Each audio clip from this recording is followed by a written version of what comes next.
Well, in our first story, the Senior Staff Association of Universities in Ghana have declared an indefinite strike with immediate effect from 17th of January 2024. The decision is as a result of what they describe as government's persistent disregard for welfare of their members and other conditions of service. The industrial action by the Senior Staff Association is to protest the government's delay in releasing Tier 2 pension funds and a directive by the Ghana Tertiary Education Commission (GTEC) for the cancellation of payment of overtime for weekend and holiday work. Consequently, they have withdrawn several services, including the processing of student admissions and graduation, medical services, security, dental care, laboratory facilities, hostel accommodations, mortuary services, labourers, cleaners, maintenance and estates management. We hereby officially declare an indefinite strike action across Ghana with immediate effect. We are saying that our members should sit at home until government is ready to address these concerns. They want the government to meet these demands before they resume work. Government must, as a matter of urgency, pay all outstanding contributions together with the appropriate interest from March to December 2023 using 3% penalty rate as rated by the Pensions Act at 766 Section 64. We also demand immediate withdrawal of the Fair Wages and Salaries Commission and GTEC letters dated November 7th and 20th, 2023, respectively, which illegally eliminated overtime allowance for senior staff of public universities. The association has membership which runs into thousands in all 16 public universities. Well, we'll stay on the labour front because organised labour says the government should immediately suspend the decision to impose VAT on electricity consumption or risk massive agitations in the coming days. Now, a spokesperson for organised labour, who is the Secretary General of Trades Union Congress (TUC), Dr. Yauba, gave the warning at an event organised by the Ghana Registered Nurses and Midwives Association in Accra. The government, through the Finance Ministry, in a statement directed the Electricity Company of Ghana and the Northern Electricity Distribution Company (NEDCO) to collaborate with the Ghana Revenue Authority to implement 15% VAT on electricity consumption for residential customers effective January 1, 2024. According to the Ministry of Finance, the implementation of the 15% VAT for residential customers of electricity above the maximum consumption level specified for block charges for lifeline units is in line with sections 35 and 37 and the first schedule 9 of the Valued Added Tax VAT Act 2013 Act 870. The move, according to the ministry, is part of the implementation of the government's medium-term revenue strategy and the International Monetary Fund's IMF-supported post-COVID-19 program for economic growth. However, organised labour is upset about a decision by the government to implement VAT on electricity consumption. Secretary General of the Trades Union Congress, who also doubles as a spokesperson of organised labour, said organised labour is disappointed over the decision. If you switch on your fridge, you pay this VAT. This law was passed in 2013. Why is it that all these governments have not implemented it? Why is it that we are allowing IMF to dictate to us to implement this law now? He said labour will be at the neck of government. Look at the economy. This country called Ghana and all the resources we have. Now, government doesn't even see anywhere to tax. They are taxing our electricity also. Tomorrow, they will tax our water. And we are not going to sit down for that to continue. We need to fight it until this thing is cancelled. Now let's head to the office of the Special Prosecutor because it says its ongoing investigations into the missing cash of Cecilia Dapa border on matters of money laundering and structuring, which require the assistance of other state agencies. The USP has been investigating the former sanitation minister over missing wads of cash from her home, whose investigations revealed further monies hidden in the home of Madame Dapa. Now, the latest details are captured in the second half-year report for 2023, which spans the period from July 1, 2023 to December 31, 2023. Now, the Office of the Special Prosecutor says it is engaged with Interpol and the central authorities of the United Kingdom and the United States under the Mutual Legal Assistance Regime on the Airbus SE saga. Now, on the estate of the late Forestry Commission CEO, Kojo Osifri, alias Sir John, the USP report noted that investigation is still ongoing in respect of the alleged improper acquisition of state-protected land at the Achimota Forest Enclave and the Sakumono Ramsar site.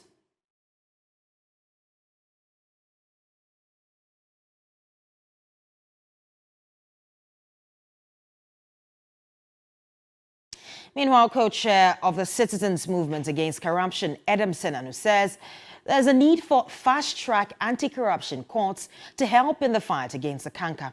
This, he says, will aid in assisting anti-corruption state institutions to settle matters quickly. There are lessons being learned that if we're a very dynamic, jurisdiction, we should quickly move to take the actions. I am one of those calling for a fast-track anti-corruption court as a way of further bolstering the progress in that space. I think that otherwise, yes, he recognizes that some additional resourcing was done, but it's still no way up to the level of resourcing they need. So they are still hampered by resources. Nonetheless, with additional staff, we definitely are expecting much faster results and better outcomes in 2024 and beyond.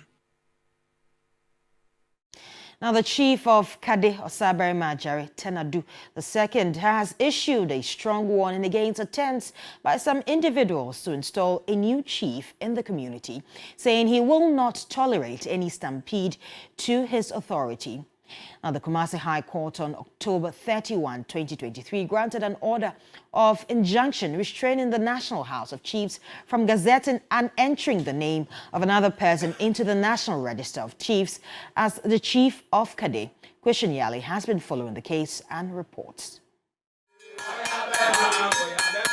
The chieftaincy dispute dates back to December 21, 2022, when the National House of Chiefs entered the name of one Asari II into the National Register of Chiefs as the new chief of Kadar. Osaberima Kadar Tenu II challenged the decision, filed a motion for stay of execution at the House of Chiefs, and simultaneously sought leave to appeal against the judgment at the Supreme Court. On 29 September 2022, the Judicial Committee of the National House of Chiefs just stated simpliciter that the appeal succeeds. Reasons to be given later. It is running up to 3 years, but the reasons have not been given. The Kumasi High Court on October 31, 2023 gave an order to quash the decision of the House of Chiefs, describing the action as tainted with illegality and wrongful. The court also held that attempting to install a new chief without justified reasons was procedurally improper, unfair, and was a breach of natural justice. I don't want a single drop of blood to be shed at Kadar over chieftaincy. I am the valid sitting legal chief of Kadar, and I will not tolerate any stampede to my authority as chief of Kadi. The chief is making an appeal to the regional minister as well as the Regional Security Council to, as a matter of urgency, address the simmering tension in the area as a result of the ongoing chieftaincy disquiet. I am therefore appealing to the Eastern Regional Minister and RECSEC to protect the people of Kadi and enforce the law, which the court has so clearly espoused.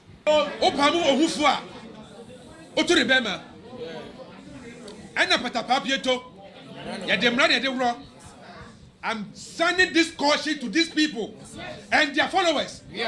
Coming Saturday, 1 week celebration in Kade. If they dare try, they will see my true color. Thank you. Christian Yale, TV3 News, Kade, Eastern Region. Also in the courts now, the Supreme Court has set April 10 to deliver judgment in a case challenging a guideline by the Food and Drug Administration, FDA, that prohibits celebrities and popular personalities from participating in advertisements involving alcoholic products. Lord Edu Asare sat through court proceedings and reports. The plaintiff in the case, Mark Darlington Osai, manager of hip-hop artists Reggie and Boli and Screwface, is seeking an order from the Apex Court to rule the FDA's guideline as unconstitutional as it violates the right to non-discrimination as guaranteed by Article 17 of the 1992 Constitution. When the case was called, lead counsel for the plaintiff, Bobby Banson, made reference to citations which he noted would be relied on to make their case. Chief Justice Gertrude Tokonu, presiding over the 7-member panel, adjourned the hearing to April 10 for judgment to be delivered on the case. Media personality, playwright and CEO of Image Bureau, George Quay, hopes the judgment will swing in favor of the celebrities. Celebrities are not, because they have kids, they have families. Naturally, they would not want to endorse products that would go and affect their kids negatively. So they are willing to be responsible. And just as things are done and done responsibly, they are also willing to do this and do it responsibly. So we are hopeful for something in our favor, or let me say in their favor. And at the end of the day, we can all sit with the FDA, Jojo, and find a way that even if celebrities endorse alcoholic products, it will still go in a way that children will be protected, or those celebrities will still be taxed to find ways to speak to children against alcoholism. Well, let's do politics now. The MPP parliamentary primary in the Nshiaso constituency has been put on hold pending the determination of a court case regarding one of the aspirants, Kennedy Kankam. And the party is also taking steps to resolve outstanding legal issues affecting other constituencies. General Secretary of the MPP, Justin Frimpong-Kodua, spoke to the media after the crucial National Executive Committee meeting on Wednesday. We have total number of 376 men and women who picked forms to contest. The new development is that we have one court case. The party has been served with a writ and also an application for interlocutory injunction with respect to Nshiaso. And for that matter, elections in Nshiaso constituency has been stand down until the court process has been addressed. For the number of people who have been disqualified from contesting in the primaries scheduled for 27 January are 17. Those who have been cleared to contest by the National Executive Committee are 325. Those who have stepped down are 3. Those who are going unopposed are 30. So in all, we have 376.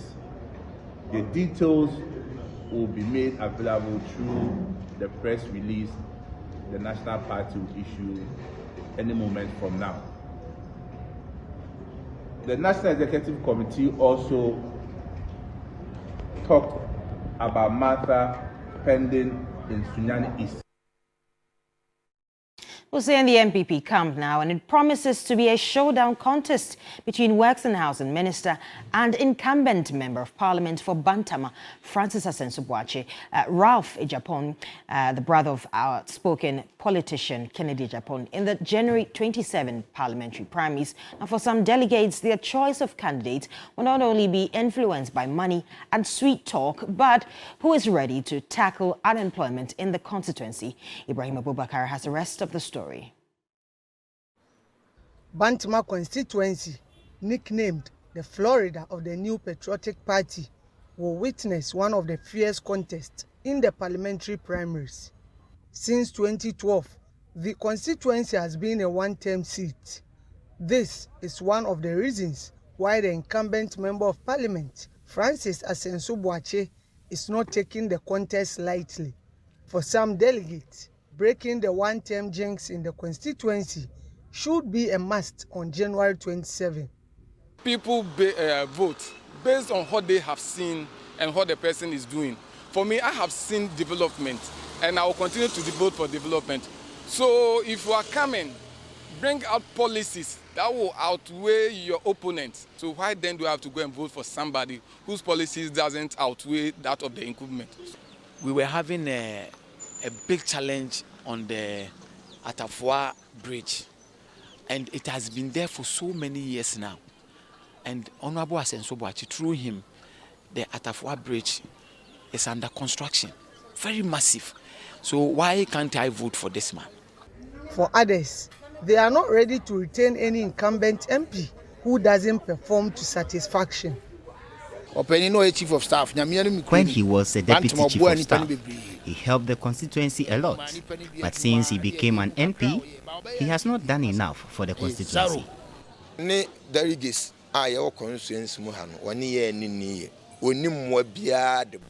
the delegates, have not benefited from the MP. We voted for him to bring development, but sadly, he has disappointed us. But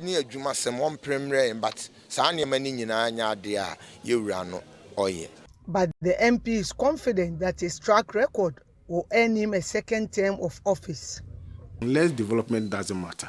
If development matters, if hard work matters, if community engagement matters, then I don't think the good people of Bantama will want to choose someone who has no record of any form of commitment to the constituency and to the MPP party. Francis Asensio-Boakye is locking horns with a legal professional, Ralph Ejapon.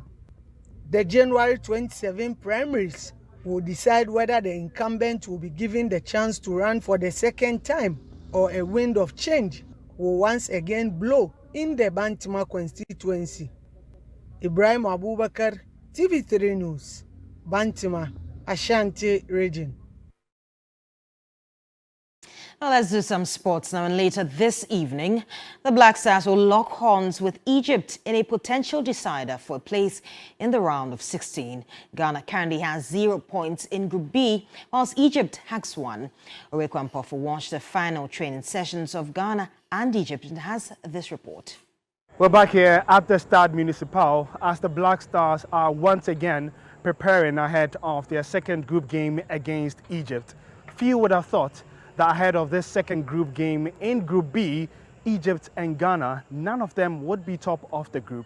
But that's the nature of this Africa Cup of Nations. It's been upset after upset after upset. The Black Stars themselves had their fair share against Cape Verde in the opening game, whilst Egypt, to some extent, also suffered similar fate against Mozambique, only needing a last-minute penalty from Mohamed Salah to salvage a point.